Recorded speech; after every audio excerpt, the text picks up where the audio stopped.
Bueno, chicos y chicas, estoy muy contento de hacer este segundo vídeo de conceptos sobre la psicología junguiana y sobre el arquetipo de la sombra, porque el primer vídeo se vio bastante.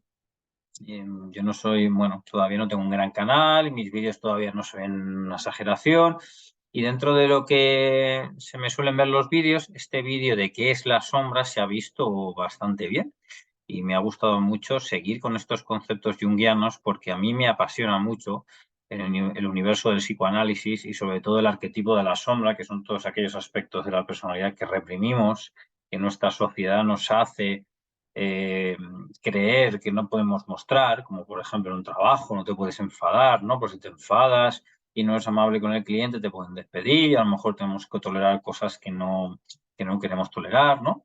Entonces, estos conceptos de la sombra dan muchísima claridad y bueno, hoy vamos a seguir leyendo un trocito que está también en el apartado del libro de Emociones para la Vida de Enrique Corbera, capítulo 5, Ser feliz, una utopía.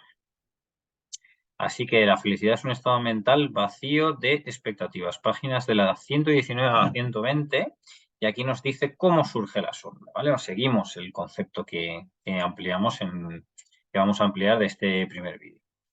En esencia, somos completos, pero algún día comimos del árbol del conocimiento del bien y del mal. Dividimos nuestras vidas y nuestros hijos son Caín y Abel.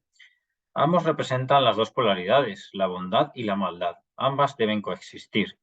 Las estrellas no pueden brillar sin la oscuridad. Lo negativo no tiene sentido sin lo positivo. El anión, polo negativo, no existiría sin la posibilidad de mezclarse con el catión, polo positivo. Vivimos en un mundo dual, un mundo de aparente separación. Arriba no es posible sin abajo, ni la derecha sin la izquierda. Gracias a las dos polaridades tenemos luz, pero es imprescindible que haya tierra para que ésta se manifieste. Nosotros somos esa tierra. Estamos aquí para integrar las luces y las sombras, para que pueda brillar nuestro ser.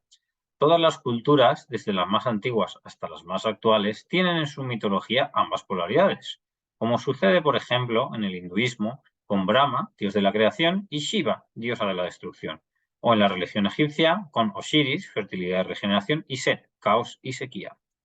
Lo vemos también en las historias de héroes contemporáneos, tales como Batman, Superman, Spider-Man y tantos otros con dos caras.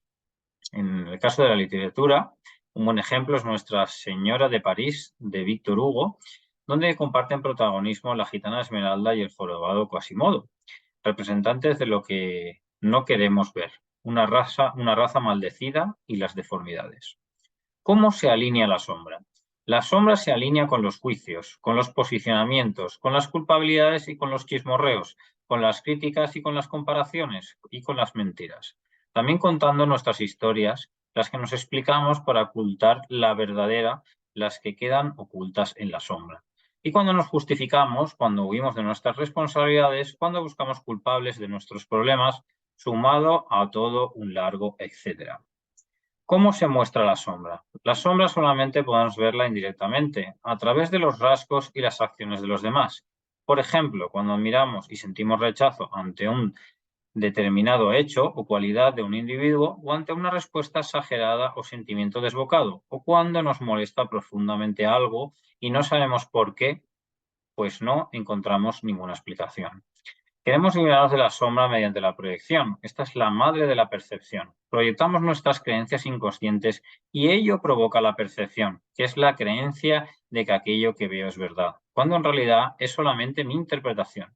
Mi proyección refuerza la separación y la percepción la retroalimenta. La mayoría de la gente presenta una fortísima resistencia a aceptar su propia sombra, a admitir que los impulsos y los rasgos que se proyectan son suyos y, en realidad, la resistencia es una importante causa de la proyección. Ken Wilber. Si me apego a la proyección, si tomo conciencia de que ésta se alimenta de mi psique y me resisto a aceptar que los rasgos proyectados que veo en el otro viven en mi inconsciente, mi psique experimentará un tremendo vacío que, más tarde o más temprano, me provocará un síntoma físico. De aquí lo que decía Freud, ¿no? Esa famosa frase. Las emociones no expresadas nunca mueren, quedan enterradas vivas en tu inconsciente y luego surgen expresadas de las peores formas. A esto se refería. Cuando intento expulsar a mi sombra, No me libero de ella, no queda un espacio blanco en mi personalidad, sino que se me presenta un síntoma, un doloroso recordatorio de que estoy ignorando algo de mí mismo o de mí misma. Cada síntoma, sea depresión, angustia, aburrimiento o miedo, contiene alguna faceta de la sombra, alguna emoción, rasgo o característica que sigo proyectando y resistiéndome a integrar en mi conciencia. Luchar contra un síntoma no es más que luchar contra la sombra contenida en el síntoma. Los síntomas, al igual que las proyecciones, son posibilidades de desarrollo. Cuando aceptamos un síntoma, aceptamos también una gran parte de nuestra sombra que se oculta en él. Los síntomas señalan con suma precisión nuestra sombra inconsciente. Se me pone la piel de gallina de leer este texto. Qué maravillosa forma de expresar cómo se expresan los síntomas a través de la sombra. La sombra, cuando la relegamos en nosotros y no la aceptamos, también implica culpabilidad. Y esa culpabilidad implica miedo. Y ese miedo es lo que expresa también el síntoma.